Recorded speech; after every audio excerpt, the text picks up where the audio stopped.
अस्सलामुअलैकुम जी, उम्मीद करती हूँ सब खैरियत के साथ होंगे। तो आज आप लोगों के साथ बहुत ही यूनिक और बहुत ही चटपटी सी एक चटनी की रेसिपी शेयर करूँगी। अक्सर शादी ब्याहों में आपने खाई होगी और आप लोगों का दिल करता होगा कि हम लोग घर पे भी इसी तरह से बना के खाएँ और इंजॉय करें।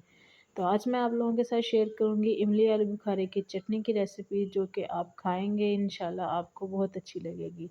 फुल टिप्स एंड ट्रिक्स के साथ बताऊँगी, लास्ट में फॉलो कीजिएगा फुल रेसिपी, कोई स्टेप मिस मत करिएगा, क्योंकि बहुत यूनिक सी रेसिपी है और कोई स्टेप मिस करने वाला बिल्कुल भी नहीं है। चलते हैं अपने इंग्रेडिएंट्स की तरफ। इंग्रेडिएंट्स में हमें सबसे पहले जो चीज़ें चाहिए वो उनमें है आलू बुखारा, मेन जो इसका हीरो इंग्रेडिएंट है। यहाँ हमने खुश्क आलू बुखारा लिया है, जो कि आपको पंसार के स्टोर से आराम से मिल जाएगा। 5 घंटे पहले आपने ये सारे चीज़ों को भिगो के रख देना है। यहाँ पे मैंने इमली ली है, 1 पाव मैंने इमली ले ली है, हाफ़ केजी मैंने आलू बुखारा लिया है और मैंने कुछ बादाम ले लिए हैं, जो कि मैंने 5 घंटे पहले ही सोक कर दिए थे। हर चीज़ आपने 5 घंटे पहले ही अच्छे से डिप कर देनी है पानी के अंदर, ताकि ये सॉफ्ट हो जाए और इसका जो है ना टेस्ट डबल हो जाए। अब यहाँ पे बादामों को हम लोग छील लेंगे, अच्छे से इसको पील ऑफ कर लेंगे और इमली को अच्छे से हम लोग ने मसल लेना है और इसका गूदा अलहदा कर लेना है और इसमें से गुठलियाँ निकाल के साइड कर देनी है। अब ये प्रोसीजर कर लेना है आपने, अच्छे से हाथ धोने हैं, हाथ धो के अच्छे से मसल लेना है।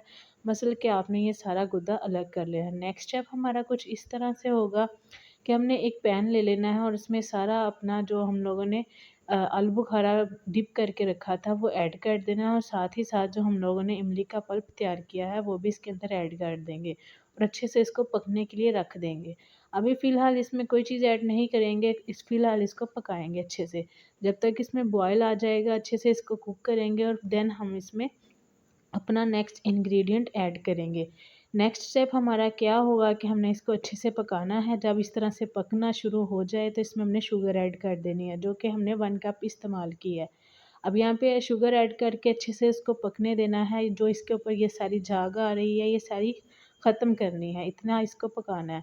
अच्छे से जब ये कुक हो जाएगा तो साइड बाय साइड आपने जो बादाम छील के रखे हैं वो भी जो है ना आपने अच्छे से उसको पील ऑफ कर लेना है। अब यहाँ पे इसका खूबसूरत सा कलर लाने के लिए इसमें मैंने जामे श्री ऐड किया है। अगर आप जामे श्री नहीं ऐड करना चाहते तो रेड फूड कलर भी ऐड कर सकते हैं। मैंने इसके टेस्ट को डेवलप करने के लिए इसमें जामे श्री ऐड किया है। इससे क्या होगा, इसका टेस्ट भी बरकरार रहेगा और इसका कलर भी बहुत खूबसूरत सा आएगा।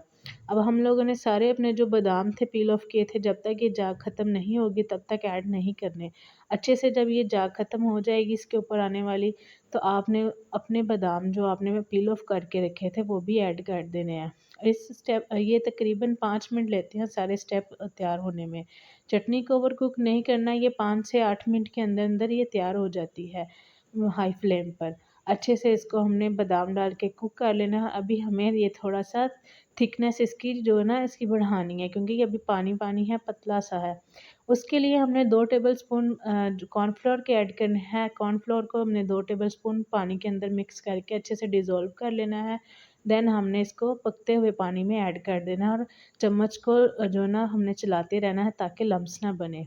अगर आपको ये वीडियो की समझ नहीं आई तो लास्ट में मुझे कोई कमेंट्स करके बताइएगा, तो मैं आपको डिटेल्स बता दूँगी। किसी भी चीज़ की अगर समझ ना आई हो तो कोई स्टेप मिस मत करिएगा। इसी तरह से बनाएँगे तो बहुत ही ज़बरदस्त सी आपकी रेसिपी तैयार हो जाएगी। तो कैसी लगी आपको ये ज़बरदस्त सी रेसिपी?